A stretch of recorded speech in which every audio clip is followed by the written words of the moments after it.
Les juristas, doctor Gonzalo Silva, doctor Stalin Raza, bienvenido, máster Juan Cubi, también miembro de la Comisión Anticorrupción. Sí, Para flamante servirles, y recién elegido, Juanito. muchas gracias. Bienvenidos a los tres. Bueno, después de esta sentencia contra el que prometía, nos vamos con este caballero, Iván Espinel, después de que él prometía que iba a cortar las manos, así decía, ¿no? La ley del bisturí quería él integrar a esta experiencia malhadada de una ola de corrupción impresionantemente grande y que ha durado y está durando buena temporalidad. Seguirá en duración, lamentablemente, por las cosas como siguen ocurriendo en la educación, en los hogares, donde hay que ubicar la responsabilidad, en las leyes, en los políticos, en el mal ejemplo de los líderes, ¿dónde hay que ubicar la situación? Pero Iván Espinel, que ha recibido una sentencia de 1 década de prisión, ya se inventará o comprará algún juez, aspirará a una revisión de su sentencia, en fin. Pero no crean que va a durar 10 años en la cárcel, salvo que se componga. Bien difícil. Iván Espinel proponía: el único candidato a la presidencia y el único movimiento político ha propuesto la ley Bisturí para erradicar el cáncer de la corrupción, en donde estipula, como por ejemplo, delitos del peculado. Nosotros estipulamos en una pena mínima para esos delitos de 40 años. Si fuera por mí en particular, yo le cortaría las manos a los corruptos. Bueno, con esta sentencia, Juanito, comienzo contigo, con el permiso de los juristas, en tu condición de miembro de la Comisión Anticorrupción. Si este es un episodio que se agrega a esta cruzada contra la impunidad que el señor presidente anunciaba, la iba a inaugurar él. Dijimos que lucharíamos contra la corrupción, un mal que corroe democracias, y no hemos desmayado un momento en ello. Pero más grave que la corrupción es la impunidad, porque aniquila la confianza en instituciones y autoridades. Por eso, queridas autoridades de control, jamás recibirán una disposición, una llamada que haga que ustedes reenrumben sus decisiones. Respeto y autonomía a las decisiones de las entidades autónomas de control del Estado. Esperamos que las entidades de control y de justicia respondan al clamor nacional de que los corruptos reciban la sanción respectiva. Insisto, la sanción es fundamental, pero nuestro principal objetivo es prevenir la corrupción, allí, en la gente, en el pueblo. ¿Espinel ha recibido su merecido con estos 10 años? ¿Se cumplió lo que este momento nos acaba de recordar, su elaboración propia, el señor presidente Moreno? Gracias, Gonzalo, por el espacio. Un saludo a Gonzalo, a Stalin. Lo primero que quiero decir es que los quirófanos del país están resentidos, porque entre la cirugía mayor y del presidente y el bisturí del señor Espinel prácticamente no ha pasado nada. Entonces hay que reivindicar la condición, la condición de los quirófanos, pues supuestamente para eso deberían servir, más allá de lo anecdótico de ambas declaraciones. Yo vería el tema de Espinel como un problema mucho más complejo que el de la simple corrupción. Es un tema de cómo opera la política en nuestro país. El señor Espinel es esa clásica figura del político ecuatoriano que quiere ascender vertiginosamente a cualquier costo. Primo de dos conspicuos jerarcas del correísmo, los señores Alvarado Espinel. Trabajó cercanamente al correísmo, luego se da su aventura presidencial, se crea un partido de bolsillo con la connivencia de un Consejo Nacional Electoral correísta, participa como candidato a la presidencia, pero con la finalidad de posicionarse y luego negociar cualquier tipo de espacio administrativo, lo consigue, es nombrado ministro del señor Moreno y obviamente luego cae en desgracia porque me parece, como se dice en el ambiente penitenciario, que era demasiado avión. Es decir, quiso volar muy rápido y muy alto. Y obviamente la caída, cuando uno opta por ese camino, la caída es mucho más violenta. Entonces, obviamente este rato estamos frente a una evidencia, ¿no? Que ya se la hablaba, se la comentaba, que el señor Spinell estaba involucrado en una serie de actos irregulares. Actualmente ha sido sentenciado a 10 años por lavado de activos, que personalmente pensé que no iba a ser sancionado por eso, ¿no? Porque en principio se hablaba de peculado, se hablaba de desvío de fondos, de tráfico de influencias, ¿no? Y resulta que el momento en que hacen la investigación, lo cual hay que reconocer que ha habido una acción positiva desde la Fiscalía y desde la función judicial, bueno, se lo ha sentenciado y el señor tendrá que responder ante la justicia. Pero detrás de eso, Gonzalo, hay un tema político. El señor Spinell prestó su partido para que los correístas obtusos participaran en las pasadas elecciones.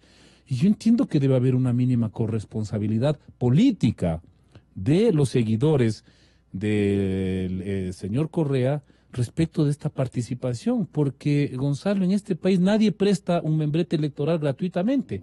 ¿Qué hubo detrás de ese acuerdo electoral? ¿Cuáles fueron los términos de esa participación? Porque cuando ya se lanzan el señor Spinell ya está en prisión, pues, ¿no? Ya está, ¿cómo se dicen los juristas? Con un juicio pendiente, está en un proceso, está procesado. Y resulta que en este país eso pareciera no importar. O sea, que un grupo de gente se presente a una elección cobijado por un membrete de un director dueño del partido que está en prisión acusado de una serie de delitos. Llegan a las autoridades, digamos, llegan a los puestos de poder, como el caso del señor Orlando en Manabí, la señora Pavón aquí en Pichincha, y en este país no sucede nada. Leonardo Orlando y la señora Pavón, y no sucede nada. Es decir, ¿qué pasa con estos acuerdos electorales que se cobijan bajo unos membretes que están totalmente cuestionados, no solamente por su ética, sino por su propio comportamiento delictivo? Esta es una especie de réplica a lo que pondera el señor presidente de la República. Es decir, no hemos logrado nada. ¿No tenemos que felicitarle a la justicia, doctor Silva? Invitación, Gonzalo, un saludo cordial a Stalin y a Juan y a la ciudadanía. Ya Juan ha esbozado políticamente el problema. Jurídicamente veo que aprecio que la Fiscalía ha cumplido su misión. Esto es de que los elementos de convicción que recuperó tanto en la indagación cuanto en la instrucción plasmó en su petición en la audiencia de evaluatoria para justificar o probar en la audiencia de juicio, que lo ha hecho. La pena veo que todavía sigue siendo exigua, si bien se sanciona de 10 a 13 años, pues no tiene por qué habérsele aplicado a él ninguna atenuante y habérsele impuesto el mínimo de la pena. ¿Por qué no? Porque basta es una sola agravante constitutiva del delito que se llama, o que se conoce en el COIF, el hecho de ser funcionario público y haber abusado de su función para que enerve cualquier posibilidad de un atenuante. Es decir, al señor debió imponer el tribunal 13 años más un tercio, o sea, 17 años y medio más o menos, y resta o dista de los 40 que él solicitaba para esa clase de delitos. Entiendo yo de que la Fiscalía va a interponer recurso de apelación. Bueno, entiendo yo pues que sería correcto que así lo haga en esta clase. Además, si recuerdo bien, incluso la UAFA intervino en este juicio, presentó acusación particular. La acusación particular la hizo la misma señora doctora fiscal actual. Por consiguiente, entiendo yo de que van a interponer recursos para lograr la imposición de la pena. Porque esto es importante, Gonzalo. Porque de alguna manera van a saber estas... Perdone, doctor, ¿puede convalidar Diana Salazar ahora en las funciones de fiscal o ya no tiene tiempo para aquello? No, porque esto está en manos de otro fiscal, de otra instancia. Y cuando a ella le toque conocer en recurso de casación, por decirle, porque deberá intervenir, pues ella sabrá si es que se excusa o no, o continúa. Pero el procedimiento está en está encuadrado. Y esto sí da un aliciente o una tranquilidad a la ciudadanía de saber de que pues estos picarones que han dilapidado, que se han llevado la plata del Estado, que es nuestra plata, de la manera más indelicada y miserable. Y audaz, ¿no? Y audaz porque han siempre utilizado levantaba el todos brazo los del medios para beneficiarse a título personal o de terceros. Que ya pues la justicia se pronuncie de esta manera, sí alienta de buena manera. Pero esto es, esperemos que no sea simplemente un pan caliente y ahí nomás quedemos. ¿Usted cree, doctor Stalin, pendientes, que es un pan caliente? Buenos días, Gonzalo. Buenos días, Juan, al doctor Silva y a quienes nos escuchan. Stalin Raza. A ver, yo estoy completamente de acuerdo con lo que ha dicho Juan respecto de la figura política del señor Espinel. A mí también nunca me generó ninguna simpatía como político el señor Espinel. Y creo que adolece de todos los vicios que Juan las ha descrito perfectamente. Pero a mí me preocupa el sistema de justicia. Me preocupa la estructura de la forma en la que se está luchando en contra de la corrupción, de la forma en la que se está manejando el sistema penal. Y ahí hay que poner algunas cosas que tienen que estar sobre la mesa. Porque, a ver, hemos escuchado al presidente de la República en la intervención que usted nos hacía escuchar, mi querido Gonzalo, y él decía, jamás van a recibir una llamada del gobierno los jueces, ni los fiscales. Boletín Oficial 009 del 29 de mayo del 2019. Secretaría Anticorrupción ratifica seguimiento a casos en contra de Iván Espinel para que no quede en la impunidad. Esta secretaría que dirige el señor Granda, ¿no? ¿Qué dice? La Secretaría Anticorrupción en este año ha exhortado por escrito al Consejo de la Judicatura en 2 ocasiones, el 18 de febrero y el 12 de marzo, con la finalidad de que se analice el comportamiento de los operadores de justicia que dilataron las audiencias en contra de este acusado. Es intervencionismo. ¿Se acuerdan ustedes que por hacer un oficio, el señor Mera al señor Yalc, diciéndole que los jueces no pueden dar acciones de protección, siempre se habló de la metida de la mano en la justicia? Esa era una prueba de la metida de la mano en la justicia. El Consejo de Participación Transitorio del doctor Trujillo, que goce de la gloria de Dios ahora, acusaba precisamente al régimen correísta de la interferencia en la justicia por los famosos exhortos, léase órdenes, que enviaba el señor Alexis Mera al Consejo de la Judicatura. Y ahora estamos repitiendo lo mismo. A pesar de que el presidente de la República nos dice que nunca van a haber llamadas, peor oficios, ¿no? Ni exhortos al Consejo de la Judicatura. Entonces, a ver, está bien, si el señor Espinel ha cometido delitos, tiene que ser sancionado con todo el rigor de la ley, con la máxima sanción, como dice el doctor Silva. Pero no todos los medios están justificados para lograr un fin deseable. Y los medios que no se pueden aceptar son las vulneraciones al debido proceso, a la independencia de los jueces. Entonces, si se van a procesar a las personas y se las va a condenar, que sea en este gobierno, con estos jueces, con esta fiscalía, o con la anterior, o con la futura, respetando las reglas del debido proceso, donde los jueces tampoco se dejen intimidar. Y para eso hace falta que los jueces empiecen a ser jueces. Para eso hace falta que ya se haga la evaluación a la Corte Nacional de Justicia y al resto del aparato judicial, para que los próximos jueces que lleguen sean jueces a los que los exhortos por escrito ni las llamadas telefónicas les hagan cambiar lo que ellos encuentran de méritos en el proceso. El silenciamiento del despacho presidencial debe este momento verse muy elocuente, Juan. Bueno, realmente es sorprendente lo que acaba de presentar Stalin, no lo conocíamos. Es grave porque no solamente estamos repitiendo esos vicios que se condenaron durante el Correato, ¿no?, sino que están planteando realmente una relación compleja de carácter política entre el Ejecutivo y el Consejo de la Judicatura, o los jueces, que tienen que tomar una decisión absolutamente independiente y apegada, según entiendo, ustedes me corregirán, a su conciencia, es decir, a su capacidad dilucidar un caso, ¿no? Eso es lo que uno aspira en principio de la justicia, ¿no? Pero el tema va un poco más allá, es decir, ¿qué está sucediendo realmente con la política desde el Estado, desde el gobierno de lucha contra la corrupción? Eso es lo fundamental, porque si analizamos hasta ahora lo que ha sucedido, Gonzalo, en el país, es que gran parte de estas iniciativas surgen desde la sociedad civil.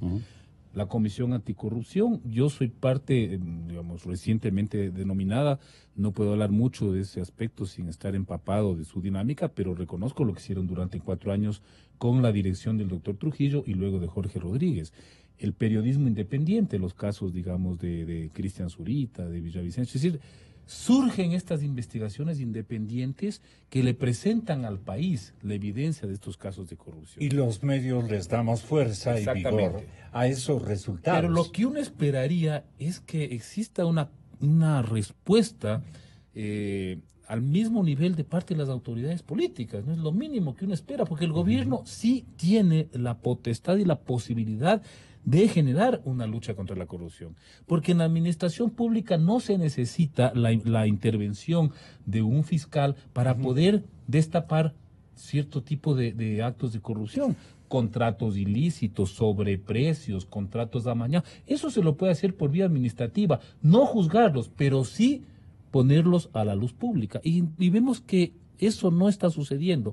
Entonces me sorprende Perdona, el presidente no tiene derecho, después de lo que ha acontecido en el tiempo, 10 años a reivindicar de que en su administración o en su periodo él logró el establecimiento de una sanción más o menos de este cuadrante que antes no se había ubicado en la etapa en que ellos han ejercido el poder de la República.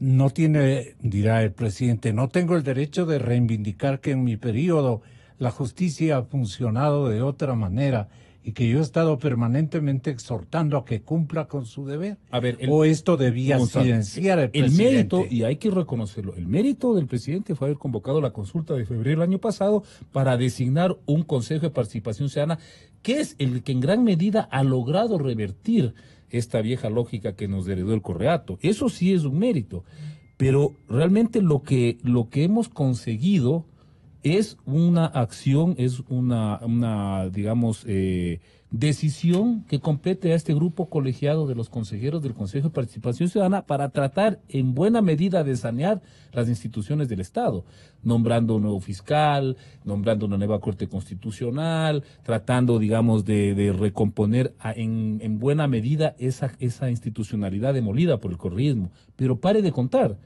Yo lo que estoy es llamándole a una acción directa de parte del gobierno, en el sentido de que el gobierno sí podría tomar medidas directas para destapar todo este entramado de corrupción que opera en la administración pública, Gonzalo. No es una cosa que está al margen, que está por allá, ajena, digamos, a la centralidad del poder. Y ahí es cuando yo creo que hay una deuda muy grande de parte del gobierno. Y por eso es que esta acción que ha tomado el señor Iván Granda, que nos acaba de develar Stalin, llama la atención porque uno se pregunta, bueno, ¿qué es lo que hay detrás de esta decisión de exhortar, lo cual, leído en buen romance, es presionar al Consejo de la Judicatura en el caso Spinelli? No importa para lo que sea, para bien, para mal, para exigirle una mayor condena. No, eso tiene que haber. No tiene que. ¿Por qué? ¿Por qué se toma esas atribuciones? ¿Sabe el presidente Moreno de esta carta que ha enviado? ¿Qué se está jugando a nivel de la administración central del gobierno? Por eso te preguntaba, no tiene derecho a reivindicar, porque no es el que tiene que hacerlo. Exactamente. En todo caso, tendría que hacer un juez, mire, Gonzalo, alguien que haya puesto, digamos, su firma para una sentencia de este tamaño. O algo. El tema es esto, más allá, como dice Juan, más allá del tema episódico de que se lo haya hecho en el caso Spinelli, el problema es que no existe una política judicial. Es decir, un conjunto organizado de acciones, articulado, para tener una forma de reaccionar frente a los actos de corrupción. Hay una política judicial, porque por un lado empieza el entusiasmo de una persona, de un funcionario, a reivindicar la condena de un procesado por las exhortaciones que ha hecho desde el gobierno. Por otro lado, le contradice el presidente cuando se presenta en la asamblea y dice que él no ha llamado y que él prohíbe que llamen. Por otro lado, existen jueces que tienen que decidir cosas que van a contramano de lo que está pasando y de la forma en la que hay que reaccionar en contra del crimen organizado. El mismo presidente se contradice de alguna manera, sí, pero por supuesto, en su accionar. Fíjense en lo siguiente. La Corte Constitucional, hace pocos días, acaba de sacar una sentencia en la que dice que el delito de receptación, es decir, la cachinería, para hablar en buen romance, en la cachinería es inconstitucional que la persona que tiene los objetos robados deba probar la propiedad con las facturas. Eso dice la Corte Constitucional, es contrario al principio de inocencia. Perfecto. Desde una posición crematística de los jueces de la Corte Constitucional, perfecto. ¿Saben qué se les olvidó a los jueces de la Corte Constitucional? Se les olvidó que la carga de la prueba, la demostración de la inocencia, se invierte también en estos delitos. Escucharán, enriquecimiento ilícito. Cuando se establece enriquecimiento ilícito, al que le toca demostrar la legalidad de los recursos es al procesado, no a la fiscalía. Al privado, pero el sí. privado. Segundo, en el caso del enriquecimiento privado injustificado, también. Tercero, en el caso de los delitos de defraudación tributaria y aduanera, al que le corresponde justificar la legalidad de las transacciones es al procesado. Tercero, todos los casos de informes de la Contraloría. En los informes de la Contraloría, como ya la Contraloría, que es una institución pública que tiene a su cargo establecer los indicios de responsabilidad penal, envía los indicios de responsabilidad penal a la Fiscalía, al que le toca desvanecer esos indicios es al investigado, el procesado, y por supuesto a la Fiscalía verificar lo que le manda la Contraloría. Entonces, cuando la Corte Constitucional hace una decisión crematística como estas, no piensa en que puede ocasionar este tipo de cosas. Y en el derecho penal contemporáneo, Gonzalo no me va a dejar mentir, en el derecho penal contemporáneo se están buscando maneras de luchar en contra del crimen organizado y en contra del terrorismo, ¿no es cierto? De ese terrorismo que no tiene fundamento ideológico, sino que simplemente mata gente. Y su financiación. Pero de ese terrorismo y del crimen organizado se están buscando formas de adelantamiento de la punibilidad que no necesariamente sean tan puristas con el principio o sea, hay maneras de lidiar y casos de lidiar con la presunción de inocencia y con la inversión de la carga de la prueba. Flaco favor le va a hacer esta sentencia a la Corte Constitucional, incluso en el lavado de activos también. Flaco favor le va a hacer esta sentencia a la Corte Constitucional para el procesamiento de esos casos, donde también los procesados, con razón, van a decir, la Corte Constitucional ha dicho, en el caso de un delito de receptación, que la prueba tiene que estar en cabeza de la Fiscalía y que a mí no me pueden exigir que yo pruebe la legitimidad del origen de mis fondos cuando me investigan mis fondos. Les reformaron el código. A ver, doctor Silva, usted sigue. A ver, es reprochable la nota que nos ha leído Stalin de parte del señor Granda, que cada que sale a hablar, este hombre lo destruye al gobierno, ¿no? Así. Él no es quien para enviar exhortos, peticiones, disposiciones o lo que sea al Consejo de la Judicatura. Tiene que respetar la norma del artículo 168 que debe leer de la Constitución de la República, que es prohibido. 168. Aquí está. Dice 168. Los órganos de la función judicial gozarán de independencia interna y externa. Toda violación de este principio conllevará responsabilidad administrativa, civil y penal de acuerdo con la ley. La señora fiscal le insinuó comedidamente que ya debería procesarle al señor por violación del artículo 168 y que en el Código Orgánico Integral Penal se contempla. Ya basta de este intervencionismo interno de la función judicial a través del Consejo de la Judicatura, cuanto externo fuera del Consejo de la Judicatura. Dejen trabajar a los jueces, ¿no es cierto? Permítale que su modelo de gestión se fortalezca a través de su independencia, a través de su eficiencia, eficacia, etcétera.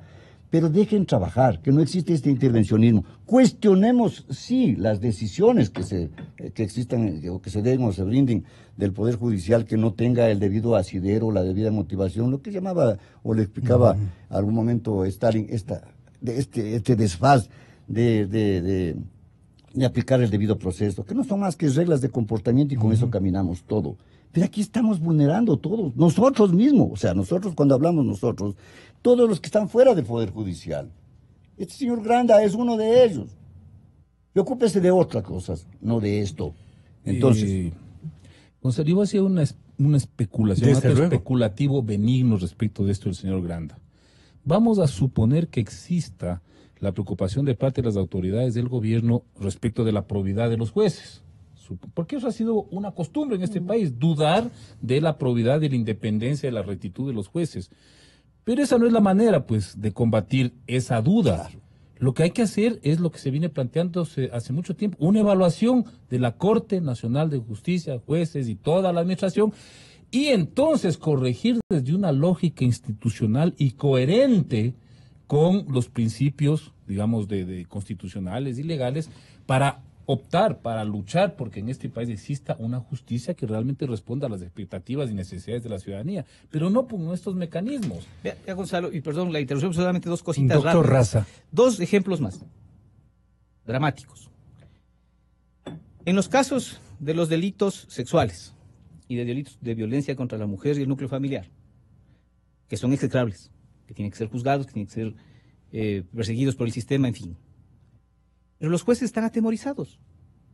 O sea, hay jueces, no voy a decir los nombres, por supuesto, que dicen, sí, doctor, lo que pasa es que en estos casos sí o sí tenemos que dictar prisión preventiva. Claro. Se hace la formulación de cargos. Antes los jueces, ¿qué hacían? Los jueces decían, bueno, señor, vaya, defiéndase en libertad, seguiremos el proceso y cuando sea el momento de llamarlo a juicio, venga, y si se fuga, por supuesto, le perseguiremos y le encarcelaremos. No, ahora los jueces tienen la regla de que en la formulación de cargos en estos delitos tienen que dictar la prisión preventiva. Haya o no haya méritos, de acuerdo con la ley. Tienen que dictar la prisión preventiva. Atemorizados los jueces. Y hay mucha gente ¿Y inocente. sabe qué pasa? Por eso seguimos embodegando gente Claro. en las cárceles. Y tenemos los problemas de las cárceles. Atemorizados los jueces. Bueno, los que se dejan atemorizar. Y es un problema, ¿no? Que haya jueces que se dejen atemorizar. Por eso tiene que haber la evaluación.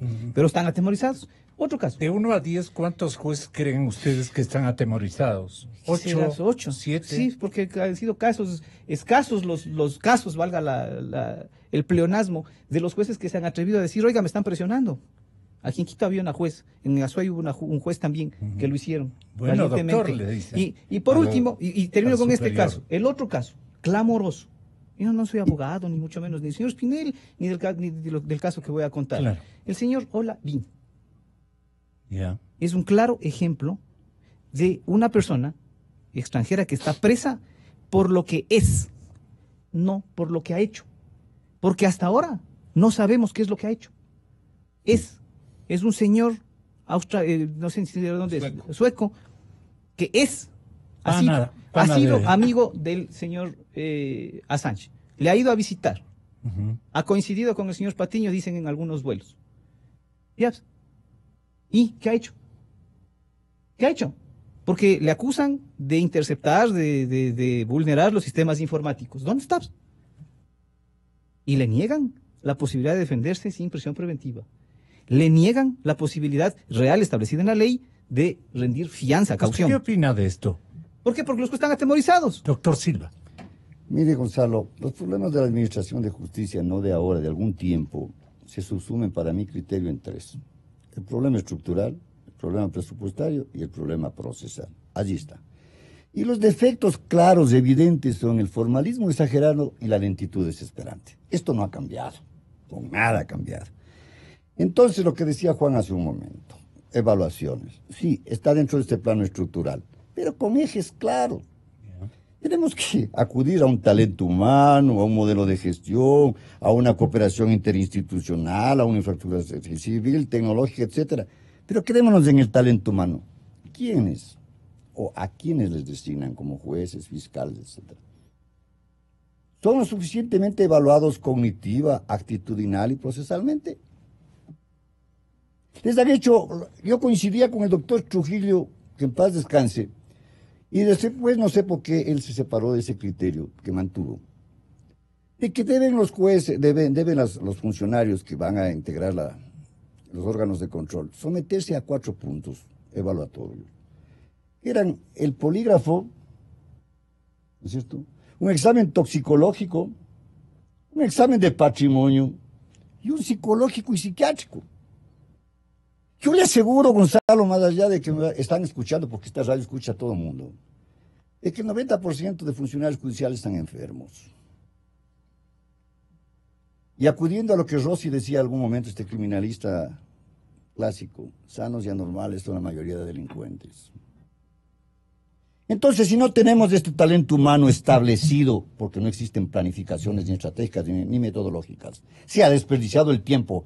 El error del Consejo de Participación Ciudadana fue haber encargado al Consejo de la Judicatura de Transición, que fue un arrepentimiento que lo hizo el señor doctor Trujillo, y que yo aplaudo sobre ese arrepentimiento. Lo destruyó a la función judicial, cuando pudieron y tuvieron en sus manos toda esta posibilidad de una reforma. Permítame, Gonzalo. Entonces, si no tenemos este talento humano, ¿qué modelo de gestión vamos a implementar? Si cada quien quiere hacer lo que le place, desconociendo la cooperación interinstitucional. ¿En ese locro estamos ahora? ¿Mande? ¿En ese locro estamos ahora? Estamos más fregados, más fritos que antes. Porque no tenemos alguien que nos diga, a nivel, por ejemplo, del Consejo de la Judicatura, que nos digan, señores, esta es la planificación estratégica y metodológica que vamos a implementar.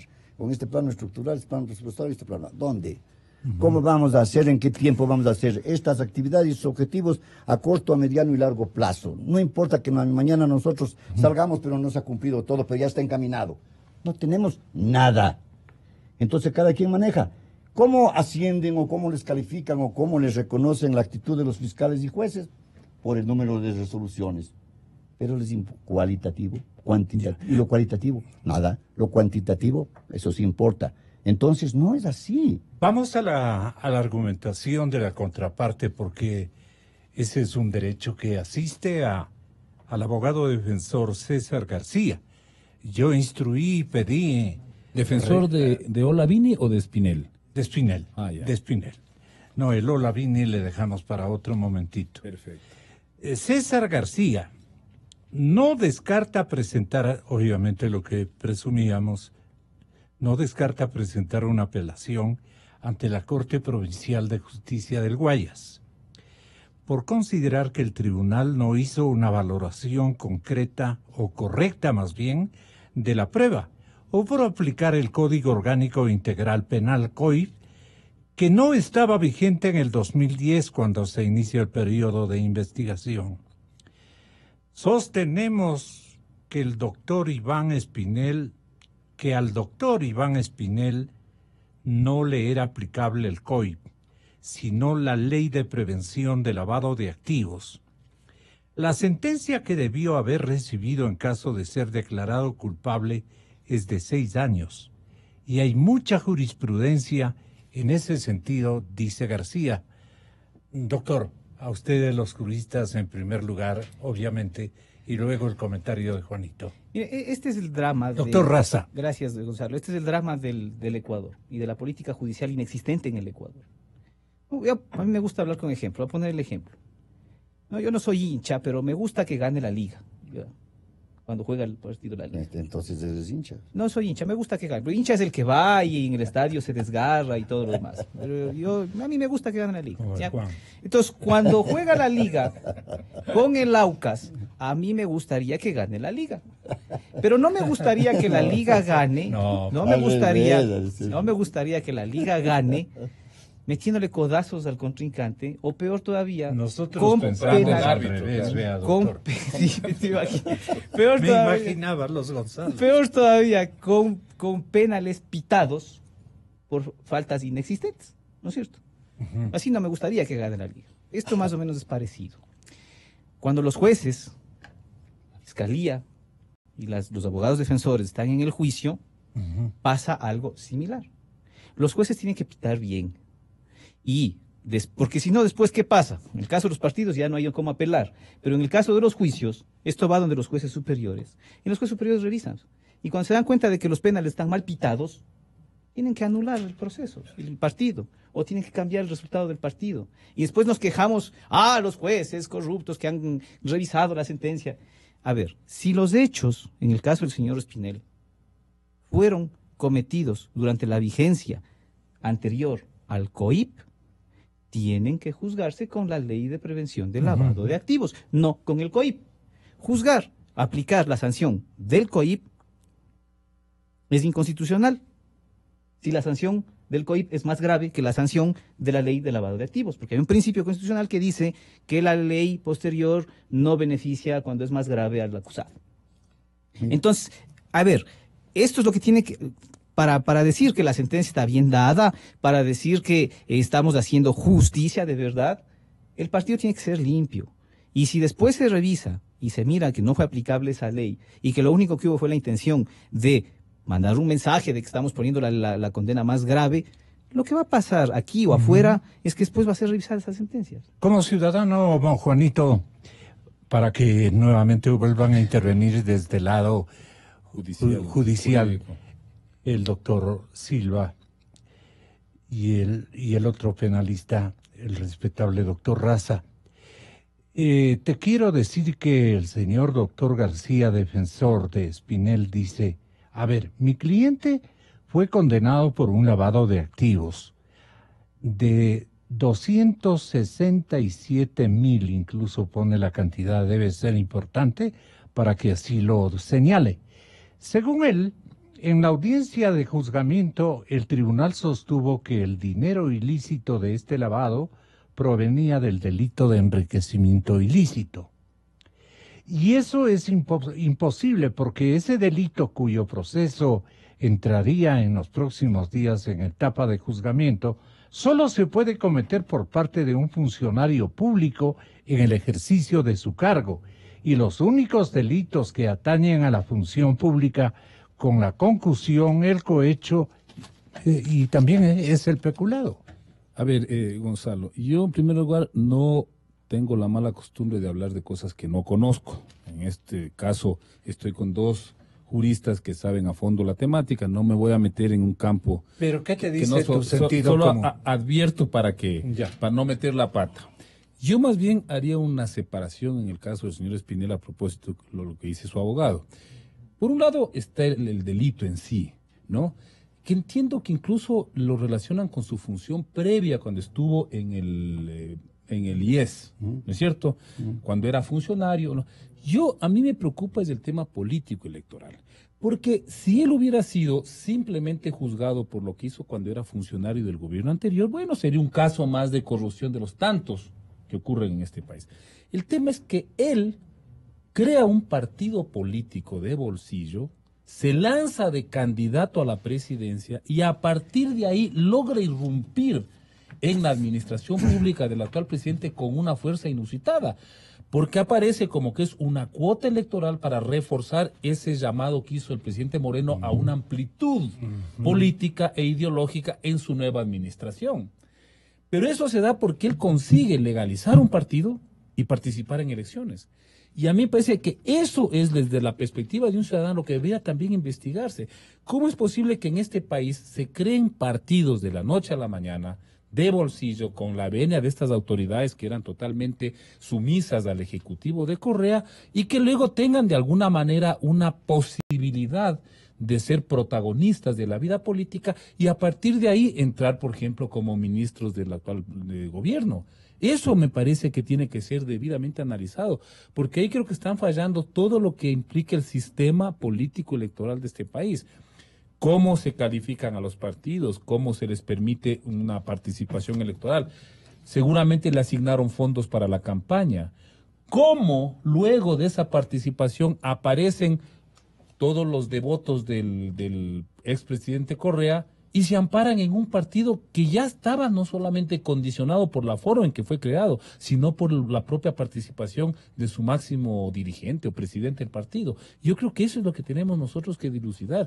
Y ahí creo que hay fallas tanto del organismo electoral como del sistema político, del Código de la Democracia.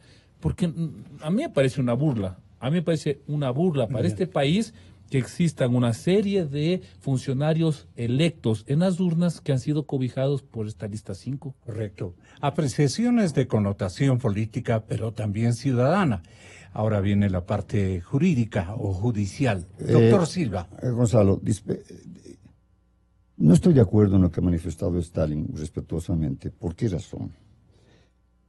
Porque el principio de favorabilidad, estos hechos se dice que se suscitaron entre el 2012 y 2016, no soy abogado de él, 2012-2016, ya. Cierto es que estaba en vigencia antes del 2014, que ingresó el Código Orgánico Integral Penal, la ley de lavado de activos, prevención, sí. Pero con el COIF, en la disposición derogatoria, 24ª, disposición derogatoria, desaparece ya la ley de lavado de activos. Entonces tenían que sancionarle con el nuevo Código Orgánico Integral Penal, porque esta disposición ya desapareció, entonces no acá. Y porque el principio de favorabilidad... García no sabía de la eliminación. Y además porque el Código Orgánico Integral Penal y todas las disposiciones anteriores que regían también se refieren a los principios de favorabilidad, siempre y cuando el código anterior subsista y el código anterior se mantenga, pero con diferencia de penas. O sea, te favorezco con la pena, nada más. En el caso que nos ocupa, pues ya desapareció, tenían que imponerle con el Código Orgánico Integral Penal los 13 años más de 1/3. En conclusión, doctor Raza. Nada, en total desacuerdo. Es que le gusta que le gane el Aucas al doctor Silva. Somos bien No. A ver, sí, es verdad que el Código Orgánico Integral Penal derogó la ley de lavado de activos. Ajá. Pero justamente ahí se aplica el principio de favorabilidad. Pues cuando la norma nueva establece sanciones más graves, tiene que aplicarse la norma derogada si establece sanciones más leves. Ya quedó derogado, sí, por eso, pero todavía cuando se cometió el delito estaba vigente. Y la ley, la pena que le correspondía era la que estaba vigente en ese momento. Ahora viene una nueva ley que deroga la anterior con una pena más grave, ¿cuál se aplica? La anterior que tenía la pena más leve. Bien, pero eso es, digamos, que lo peleen eso los abogados del señor Espinel. En el Atahualpa. A mí lo que me preocupa, por ejemplo, es lo siguiente, lo que acaba de dar lectura Gonzalo. Gonzalo dice que el Tribunal de Durán ha dicho que le condena por lavado de activos al señor Espinel porque tiene como antecedente la conducta ilícita, el delito previo, digamos, que es necesario en el lavado de activos. El delito previo es el enriquecimiento ilícito. Este enriquecimiento ilícito del señor Espinel está juzgándose, no se ha demostrado, no hay sentencia todavía. ¿Sí? Y además no es un servidor público. Exacto. En el delito de lavado de activos, en especial, después de que el GAFI y demás nos ha impuesto ciertas normas que tenemos que seguir, se dice que el delito es autónomo. Entonces, como es autónomo, no importa que no haya sentencia condenatoria en el otro delito. Lo que tiene que haber es una razonable presunción de que ha habido una conducta ilícita previa.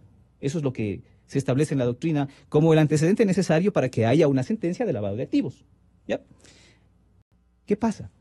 La Corte Constitucional, regreso, ecuatoriana, en el caso de receptación de lavado de delito de receptación de la cachinería, nos acaba de decir que esa presunción es derrotable completamente y que tiene que prevalecer el principio de presunción de inocencia. ¿Sí? Entonces mañana los abogados del señor Espinel seguramente acusarán esa sentencia de la Corte Constitucional para decir, me están juzgando por un delito que todavía está en investigación.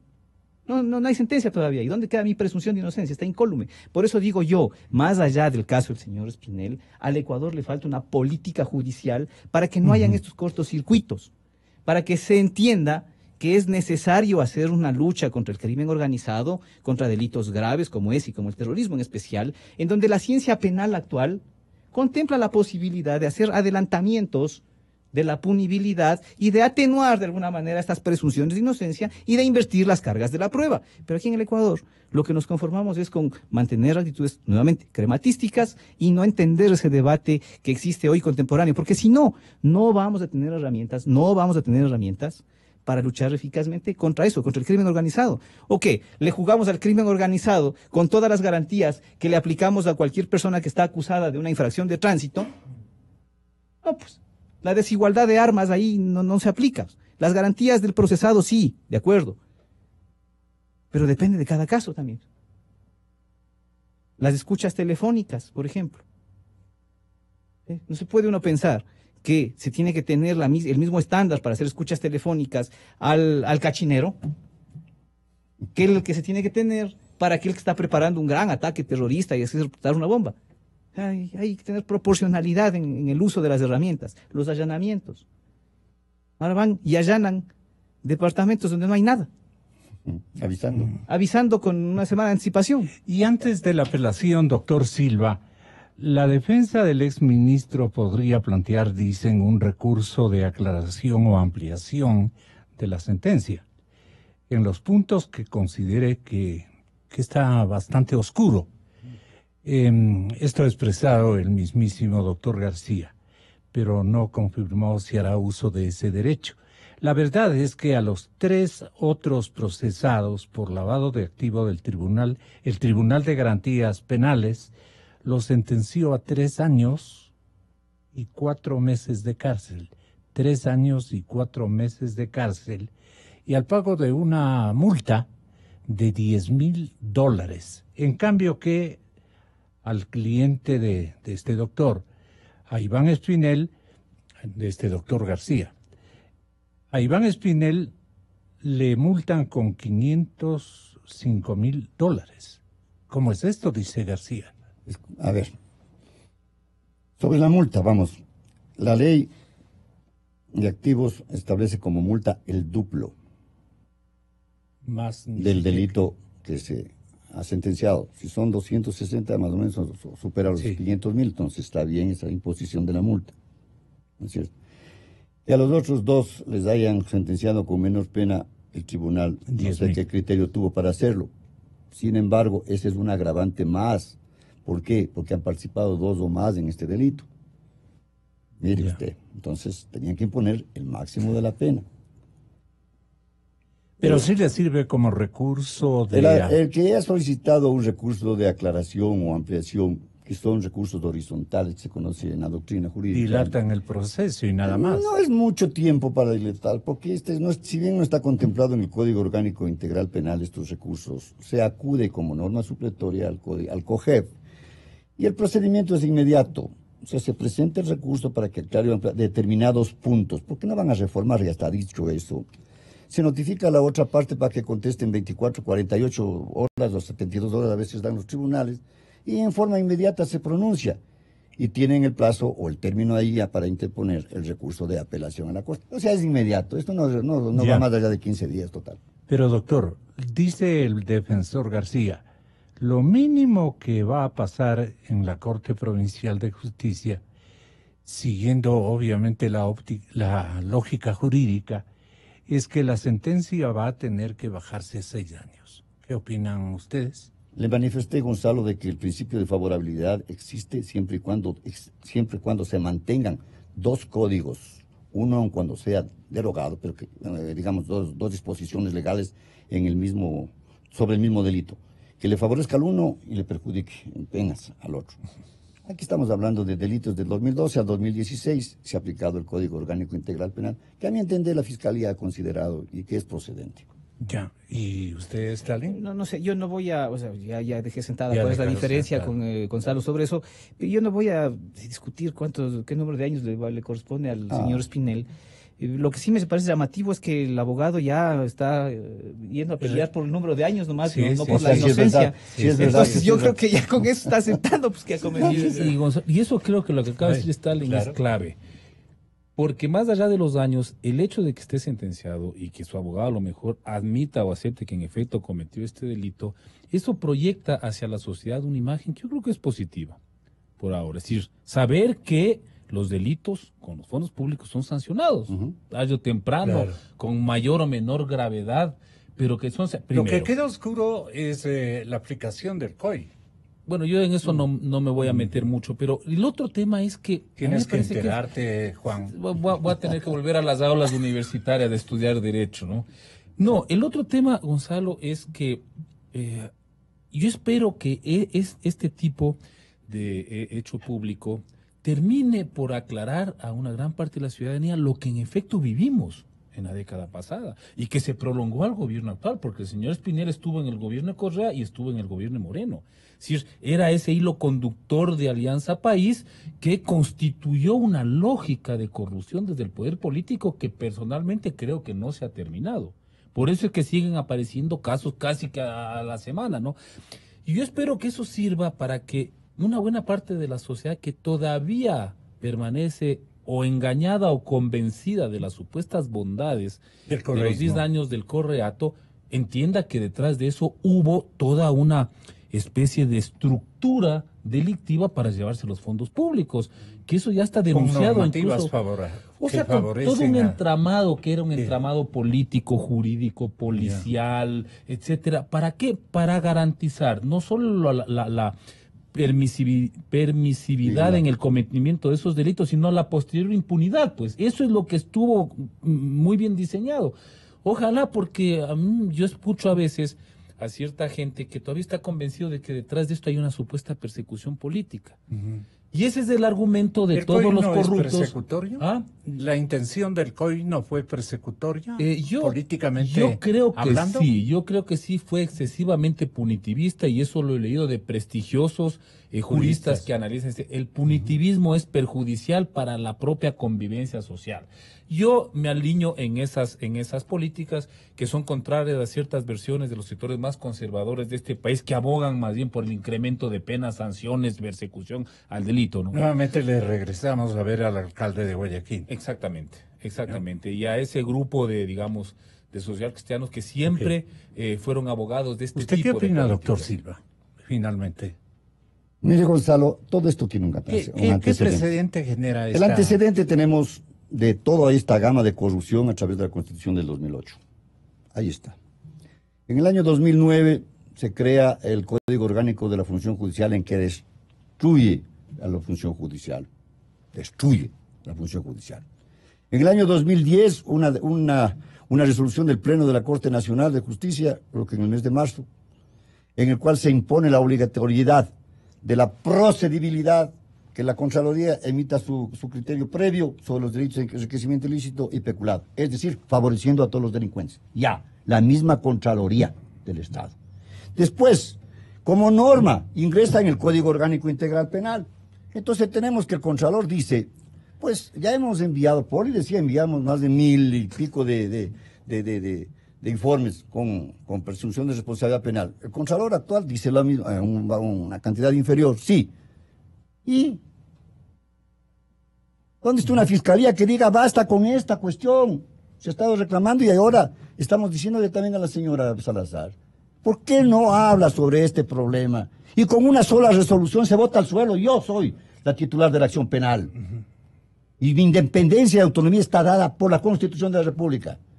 Y punto. Y venga a sacar esto acá, al resolver. No estar pensando ahorita en cuántos fiscales más necesito. Es probable que sí, pero no va por ahí el camino. Va por cooperar, con una cooperación o con una colaboración interinstitucional, pues depreciar determinados hechos, o sea, descriminalizar determinados hechos para convertirlos en simple y llanamente en contravenciones o simplemente en sanciones. Pero punitivas. La sociedad va por el camino, doctor Stalin Raza. La delincuencia está este momento en boga y el alcalde de Guayaquil, que busca ser el primer mandatario del país, quiere poner orden en esta situación.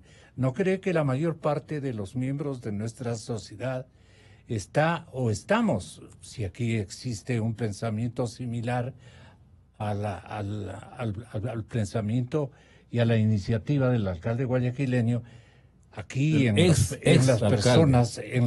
exalcalde, sí, parecería.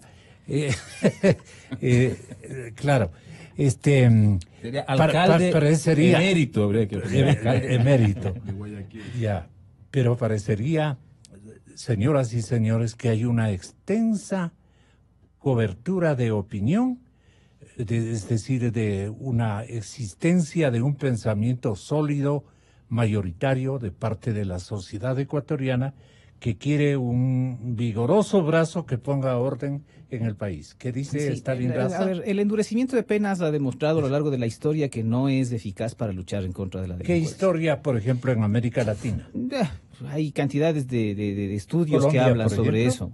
Sí, o sea, y en eso voy a coincidir con lo que decía Juan, a propósito del tema que estamos tratando del señor Espinel. En realidad no importa cuántos años vayan, si son 6, si son 10, si son 13. Lo que importa, y esto lo sabe también Gonzalo Silva, es que una de las funciones, para mí, la más importante de las funciones de la pena es la comunicación, el mensaje que da la sociedad, de que se está luchando en contra de la impunidad, de que si cometes una infracción, tienes la certeza de que te van a sancionar. No importa con cuánto. El tema es que te va a caer la sanción. Multa, prisión de 1, de 100 años, lo que sea, te va a caer la sanción. Esa certeza, esa es la función comunicativa de la pena, que a mí, en lo personal, me parece que tiene mucha más utilidad. Entonces, quizás no tantos años, pero sí más eficacia en la aplicación de las sanciones. Le va a dejar a la sociedad mucho más satisfecha de que no es una sociedad de impunidad. Les dejamos pensando, señoras y señores, salvo que el doctor Silva, militante de la UCAS, tenga otra iniciativa ya para hacer un San Viernes más o menos yo soy de parte despedida, de los 4 millones de socios y afiliados, de simpatizantes que tiene la Universidad 4 Católica. millones. Ay, Véame, Tiene más votantes que el alcalde Yunda. me tiene en la mente algo. el doble. Para fundamentar un poquito más lo que dijo, motivar, digamos, lo que dijo Stalin correctamente. Sí. Algún momento un escritor de derecho penal, Eugenio Coello Calón, en la obra del Cantú de Beccaria decía: la pena no tiene como fin la venganza, ni desaparecerá el delito, pero sí servirá de escarnio para quien los cometió. Y sepan lo que les sobreviene quienes traten de imitarlo. Yo iría un poquito más allá. Juan Cubi. Más que el escar, a mí me parece que somos una sociedad que necesita recuperar la confianza en las instituciones, porque si no, no puedes construir una sociedad democrática. Y la justicia es uno de los pilares de esa confianza ciudadana, porque el ciudadano común y corriente a lo que aspira es que si mañana tiene cualquier lío, cualquier requerimiento de acudir a la justicia, es que actúe de acuerdo a una serie de principios y de normas, nada más. Y que diga, en efecto, gané o perdí un juicio, pero yo sé que esa administración de justicia actuó a partir de una, digamos, tienes toda la independencia. razón. Eso es todo. Porque si no se empieza a disgregar el tejido social. Porque si pierdes confianza en la institucionalidad, entonces, ¿en quién confías? Y de ahí, de ese paso a la justicia por mano propia, claro, hay un pequeño salto. Yo creo que eso es lo más importante. Sí. Y este país que durante 10 años vio cómo ese autoritarismo de Correa demolía todas las instituciones, pues no solamente la justicia, el sistema educativo, los movimientos sociales, no, tiene que pelear por recuperar esa credibilidad y confianza en las instituciones. Seguiremos buscando la verdad. Periodismo de interpretación